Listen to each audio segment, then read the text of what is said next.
Rohtak PGI में संविदा पर काम करने वाले कर्मचारियों ने हड़ताल की है। हरियाणा कौशल रोजगार निगम में शामिल किए जाने की मांग को लेकर हेल्थ सेक्टर के संविदा कर्मियों ने हड़ताल की। प्रदर्शनकारियों की मांग है कि साल 2012 से संविदा पर लगे हुए हैं, जबकि सिक्योरिटी गार्ड अन्य कर्मचारी हरियाणा कौशल रोजगार निगम में शामिल कर लिए गए, लेकिन कंप्यूटर ऑपरेटर पर और माली अभी तक हरियाणा कौशल रोजगार निगम में नहीं किए गए हैं। उन्होंने कहा HKRN में शामिल जब तक हमारी मांग पूरी नहीं होती तब तक हड़ताल जारी रहेगी।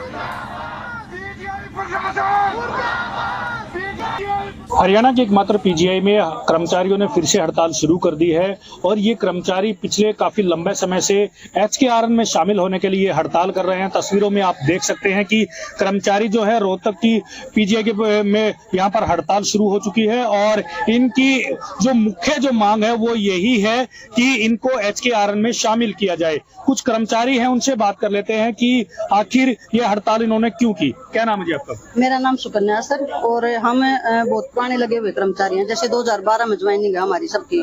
ज्यादातर कर्मचारी एलिजिबल हैं कि जो HKRN में हो। अब पीजीआई प्रशासन ने, जब हमने पहले हड़ताल करी थी, जब आके यहाँ पे आश्वासन दिया था कि भाई आपका काम हो जाएगा, हमारी जो मांगे थी उन पर सहमति करी थी, पर अब तक एक भी काम हमारा ऐसा नहीं है कि पीजीआई ने मान लिया हो। कोई काम नहीं हुआ, तो इस वजह से हमने दोबारा बैठने के लिए मजबूर हो गए। काम तो अगर हम बैठते हैं काम तो होगा खराब सर, पीजीआई का सारा काम रुकेगा, क्योंकि बैरर एक रीढ़ की हड्डी है, सारे सबको संभाले हुए है पीजीआई में। जैसे डाटा एंट्री ऑपरेटर है, लिफ्टमैन है, बैरर है, ये सब हैं। और जैसे सिक्योरिटी वाले और स्वीपर उनका काम हो चुका है, हम क्यों रोक रखे हैं?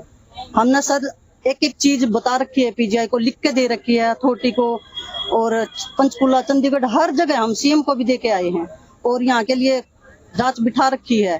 जो भ्रष्ट अधिकारी हैं उनको अब भी यहीं पे जो का तो उसी पोस्ट पे बैठे हुए हैं, उनको नहीं हटा रहे। तो यही है हमारी मांग, पूरी हो जाए, HKRN में हमें चढ़ा दे। हम चाहते हैं जितने भी कर्मचारी हैं, यही हमारी मांग है। अभी तक कार्रवाई चली हुई है सर, एंटी करप्शन को दिया था, प्रधानमंत्री जी को भी दिया था हमने, और कार्रवाई चली हुई है। भ्रष्ट अधिकारी अभी तक इस पोस्ट पे बैठे हैं। पीजीआई ने खुद भी कबूल कर दिया भाई घोटाला है। पीजीआई ने ये कबूल किया है कि भाई 41,41,000 रुपए का हर साल मतलब बेनिफिट है। जब हम HKRN में चले जाएंगे तो अथॉरिटी को 41,41,000 का बेनिफिट है। ये तो पीजीआई ने खुद भी कबूल किया है जी। फिर भी मतलब उनका साथ दे रही है, फिर भी उनका साथ दिया जा रहा है जी। क्या चाहते हैं आप लोग? सर हमारी एक ही मांग है कि जल्द से जल्द हमारे को HKRN पोर्टल पे चढ़ाया जाए।